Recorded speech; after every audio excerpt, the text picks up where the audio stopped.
Hi everyone, this is a short video about giving you some guidelines on healing and researching the motherline. A lot of my students say to me, well, I don't know anything about my motherline. How can I research them if I don't know anything about them? And so I wanted to do this video for them and for anybody else who wants to know why it's important and different ways we can start to work on both identifying, healing and connecting with our motherline. So my name is Cathy Skipper and I'm co-founder of AromaGnosis, an online school and coaching business with the motto, on the scent of your personal myth. So we use scent to access the unconscious, to journey into different realms and to do this deep work of deep personal healing and finding your soul's purpose. So in my opinion, the motherline is the most important of the 4 lines that you should work on first. So the reason for this is because the motherline is your ancestral ground. So for those of you who are practitioners, you'll know very well that if we start doing deep inner healing work with someone who isn't grounded, who's dissociated, who isn't in their body, then that work isn't going to work. We need to work first on bringing somebody home, getting them embodied, helping them to come back into the body, to ground, to be here, to be present. And in ancestral work, that's what the motherline does. By healing, connecting with, and getting the energy flowing through the motherline, we ground ourselves ancestrally. You may ask why. Well, the reason for this is because unlike the DNA in the nucleus of your cells, which is a random mix of your father and mother, mixed up, they say brasser in French, which is what you do when you make beer, which is just to mix it all up. The motherline has some mitochondrial DNA, which is in the energy center of the cells, and each member of the motherline has this same DNA, and it isn't mixed up with the father line, so it is unchanged. The resonance in you, your mother, your grandmother, your brothers, your grandmother, your mother's brothers, and your uncles, your grandmother's brothers, etc., all members of the motherline resonate with exactly the same mitochondrial DNA, like a tuning fork. And it's this resonance throughout the line that creates what I call a channel. And this channel allows soul and vital life force from the motherline that ultimately comes from the earth through to you. It's embodied. It's DNA. It resonates at exactly the same level and it's embodied. You feel it in your body. Don't forget, the feminine doesn't think, it feels. It's very much a feeling sensation. So that's why, for me, the motherline is the ground. If there are things going on and things that need healing in our other lines, it's always best to get the ground healed and connected with first. Okay. Also, so on the question of identifying and knowing where you come from, the motherline is the most difficult line to research. So if you go onto the ancestry.com type of sites and you're looking at documents and other information that will tell you who's who, the motherline is difficult. Why? Well, it's obvious. It's because women throughout history have tended to marry and change their names before they had children. So with each generation, the woman's name changes depending on who she marries. So instead of a direct line that you're tracing, you're having to sort of zigzag. So, for example, marriage certificates are a very good way of finding out the maiden name of someone. So if you start with your own mother, her name is probably your father's surname. So if you looked at her marriage certificate, you would see, usually on most marriage certificates, her maiden name in some form. Either her name as her maiden name and then her husband's name, or her father's name might be on there. And so you can get her maiden name.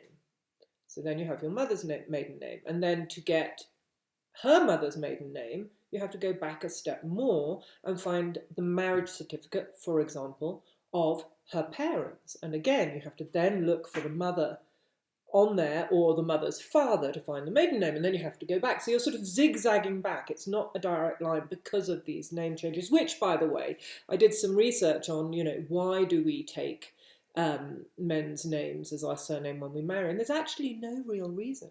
It's something that we've integrated and taken on as a society over generations, but for no real logical reason. It's something to do with ownership, I think. So, I mean, I think it's very interesting. There's very little written about it, and what is doesn't show any logical reason why that should happen. Okay, so many of my students say, I can't get further back than my great-grandmother, for example, and they want to give up. And I say, don't give up, because you might not be able to know who your great-great-grandmother is straight away. There might look like there's a hole in the research, but in my experience, in most places, you can, if you want to, go back further, but it might not be, you might have to do a deeper type of research. You might have to ask people in your family. You might have to look up adoptive papers or historical papers about the place that you knew the last person, for example, your great-grandmother, was, what was happening socially at that time and historically. You might have to delve and start to sort of open up many different passages. And I say this because in my own story, my mother kept everything a secret, and she was born in India, and she was born into a mixed race community in India. And so I thought, well, she never wanted to talk about it. She lied all the time about being English, and the English had gone over there. Everything she said was a lie, and it was all in India. I thought, well, I'm never, ever going to find out. And through persistence, through different pathways. So I did a lot of study on what was happening in the place that I last knew someone had been born in India, which was actually my great-grandmother. It was in Assam, in northeast India, in the sort of hills. How am I ever going to find out? So I did a lot of the historical, geographical research, and luckily enough, there had been quite a lot of scholarly articles written about that time period, because it was the development of the tea gardens. So I read a lot about that. And then I carried on searching. And, you don't always get hold of the documents that you need or want from your family or from just a quick look on Ancestry. Sometimes you have to delve deeper, find a place, go to the church records, send off for documents. I sent off to an Anglo-Indian site and joined that site for mixed race families from India. And from there, someone went to India House for me and got a marriage certificate, etc., etc. So, if you really want to know, you can, I believe, but it could take 10 years. My deep research, I started my research 25 years ago, but very tentatively. My deep, serious research started when I arrived in America in 2016. 8 years ago. And now I can pretty much say I know all there is to know from the original mother in my lineage, who was from Assam, which was my great-great-grandmother, down to me. So, and I knew nothing. I also believe that this is very important because we cannot know who we are if we don't know where we come from. And as I said before, the mother line for men and women is the physical anchor. The feminine in us all is the doorkeeper of our embodied ancestry. So it's very, very important to know. So keep on looking. Newspapers, as I said, adoption papers, church records, historical documents, if it's a particular place in time and history that a lot was written about. Try and find out what was happening, etc., etc. The wedding certificate that I spoke about, I wanted to highlight here, because this wedding certificate turned up for me through, as I said, this Anglo-Indian online group. Somebody went to India House, I gave them a name, and they got this wedding certificate for me. Well, they actually got the link to it, and I sent off for it. And at first, you look at a wedding certificate and you see the names, you see the date, and you think, okay, fair enough, this was my great-great-grandparents, they married on this date, bump. Actually, that wedding certificate I have used over the last 8 years intensively. Every time I go back to it, I go through a doorway, depending on what part of the wedding certificate I'm focusing on.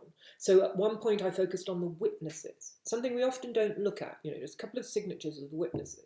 I looked them up. They were American Baptists, quite famous, who had gone, well, one of them actually was an American Baptist missionary called Samuel Whiting, and the other was a native name, Levi Nedi Farwell. And I looked them both up online. There was a lot written about the Baptist missionaries in that area of the time. And for the native name on the wedding certificate, I realised he was the first native to be converted and to work as a missionary in Assam in India at that period. So, wow, here's a wedding certificate, but there's some sort of something going on here. More doorways or more portals I can go through to research. They gave me openings. So I researched the American Baptists in that area, what was happening. They only actually, in 25 years or more, maybe it was 40 years of hundreds of Baptists going out there to try and convert the natives. I think they converted 60 natives in all. And in the year of my great-grandmother's wedding, they converted 11. One of them was my great-grandmother. I didn't know that at the time, but through going through these portals, I was able to piece these things together. I went back to that wedding certificate lots of times, the name of the place they were married. At first I made a mistake. It was the William Ward House. And William Ward was a famous Baptist missionary who was in near Calcutta, Saharanpur. Florida and I actually went there. Until coming back to America, I realised there were 2 William Wards. And the house that they were married in was in Subsaga, up in the hills, in the tea gardens. I had to go back to my research. But all this to show you that if you don't give up, you always think, oh, I've come to the end of the road. I've thought that hundreds of times. That's all I'll be able to find out. But there's always, at some point, a new opening. And what I've noticed is that new opening often comes when there's an opening inside yourself on your inner journey. If you're committed to working with your motherline, you're committed to connecting with the healthier ancestors who are further back in your line. So you do that through an ancestral altar that you tend daily. You do that through journeying, through connecting, through feeling that force and life force coming through, from working with this soul medicine of ancestral healing. So when you work with these other aspects, not just the research, not just the intellect, then you find that as something, you might have a dream or a hunch.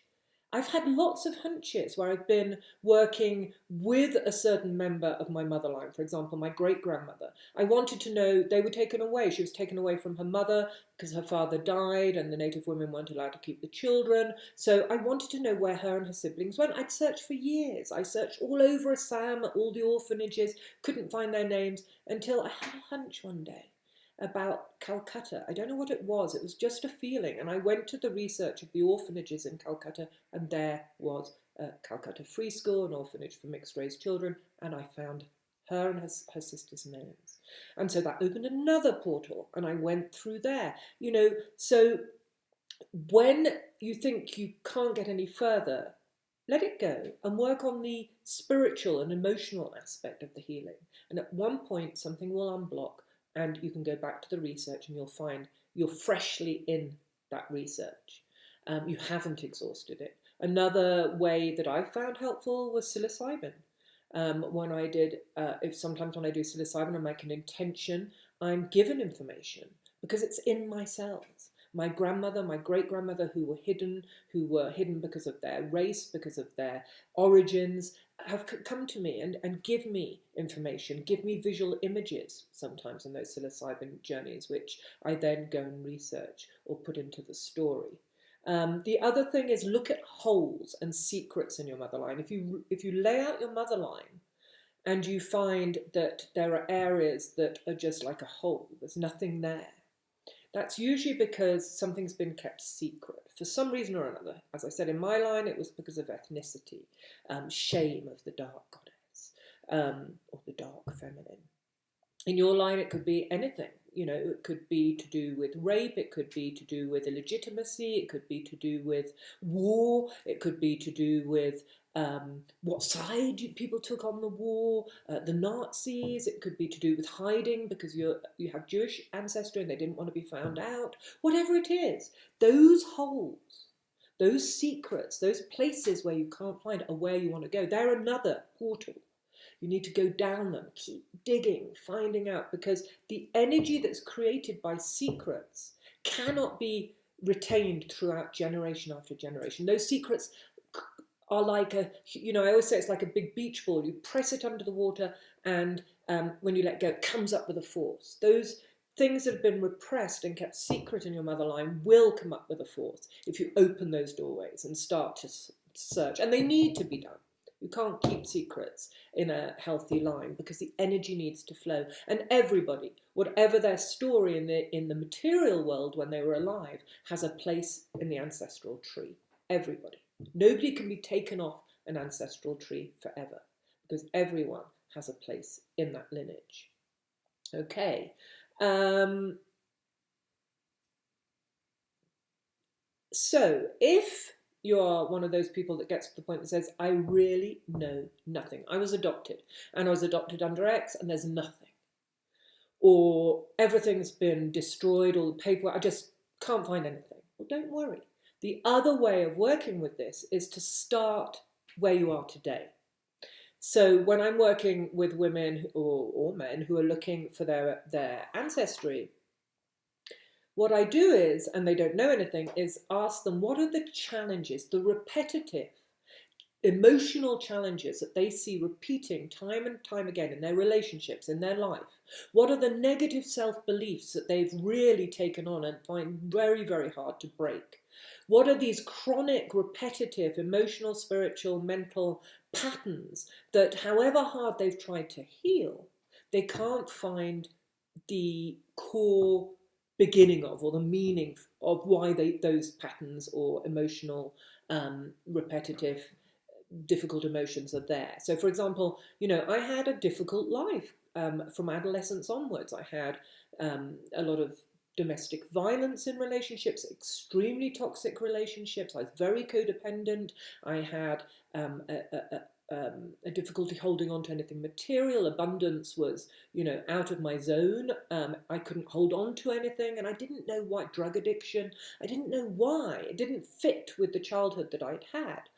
And it wasn't until I did my Motherline research that I realised it all made complete sense. One of the beliefs I had throughout my life, or my adult life, was that I wasn't a good enough mother. And I married men who enforced this belief, who somehow either took the mother role because they had a mother issue, or they suggested that they would take my kids away and run. So I was always frightened of losing my children. And, you know, it was this type of belief was also emotional. I could feel it in my body, in my cells. And it was very, very frightening. When I divorced my youngest son's husband, this played out. And it was the minute I got an email from him or anything that even just suggested I was a bad mother, I took it on.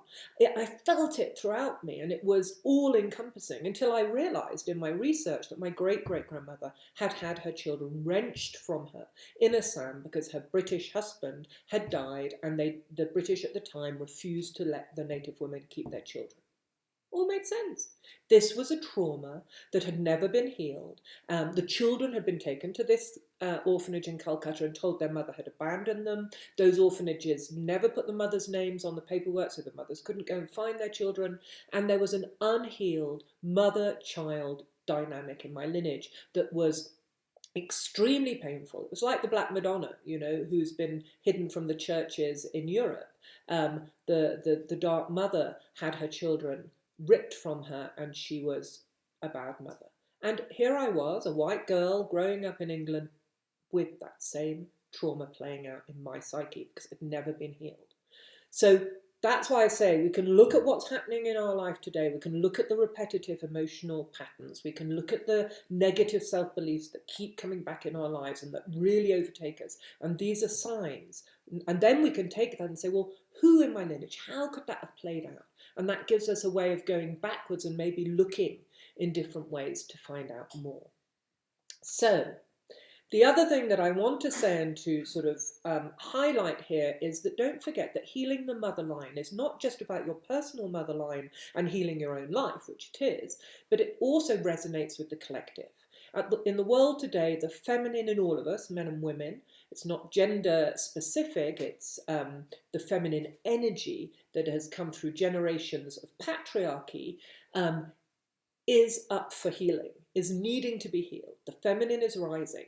And I really believe it's through healing the motherline deeply so that we know where we come from, so that the channel that's created by the mitochondrial DNA can flow, the energy can flow, the wisdom, the gifts of those that went before us that are embodied in us through the feminine. Don't forget, feminine matter, matrix, mother, comes through us. I feel her energy now, and I say her, meaning the energy of my motherline, supporting me every day in life. That is my sense of self. It's my sense of who I am as a woman. It's my sense of the earth coming through me. And this is extremely important as we are needing to heal the feminine, heal Mother Earth. This is all connected. So don't forget, this is collective work. It's ecological work as well as personal work. To finish, specific oils that I can recommend for working with the motherline. The one oil that I love and that really helps us connect ancestrally is marigold. And that can be used for any lineage. If you know the film Coco, marigold is the flower that's all over that film, the beautiful orange, yellow, bright oranges, fiery reds of the marigold flower. And the marigold creates the light pathway for the ancestors and for us to connect. So, you know, I will say that film, I read that they did 10 years of research. And even though it's an animated film for kids, basically, it is brilliantly researched. So the ancestral symbols and messages in that film are very, very spot on. So it's worth watching for that. So marigold really helps us connect. If you're doing any journey work, dream work, and you really want to connect with the healthy ancestors who are working the other side of the veil to help us to clear these channels, then marigold is a great oil for that. I use a lot of the dark goddess oils because that's specific to my lineage, but also I believe that in every motherline there is a rejected feminine, and that's what we're healing collectively. So the root oils that have an aromatic quality to them, like yerba mansa, which is very much connected to the myth of La Llorona, which is not a myth, by the way, as we would be made to believe that a woman who killed her children. It's an ancient, ancient myth about a land that's about to be colonized. So yerba mansa, a rare oil, you can get it on cathysattars.com. Other root oils like Indian valerian, which is nicer than the official valerian from Europe, and has more of an aromatic quality. These oils, I will say, Nagamota is another, it smells like death, but a tiny drop or hint I use in other blends for the dark goddess. And I would say the work on the motherline, because it's embodied, because it's about being, feeling rather than thinking, I love to put these blends or oils onto my skin. Just a little bit I put on my hand because I like and I feel it's far more powerful to have the oil mixed with the natural oils in your skin. It'll change. Everybody's oil will smell different because of the smell of your own oils in your skin. And then when I put it on here, I can smell it throughout the day. I'll just keep topping it up a little bit. So those are the yerba mansa, Nagamota, Indian valerian, are the sort of dark goddess oils that I use. And also embodying sensual oils like jasmine attar, tuberose, rubella, that really help us connect to what it feels like to be feminine, not what we think it is to be feminine, what we feel. You know, feeling is healing. Okay, so that's the video for today. If you like this work, please subscribe to our YouTube channel and to our newsletter on cathysattars.com and on AromaGnosis.com. We'll leave a link below. There's also a lot of information on our blogs. Okay, thank you. See you soon.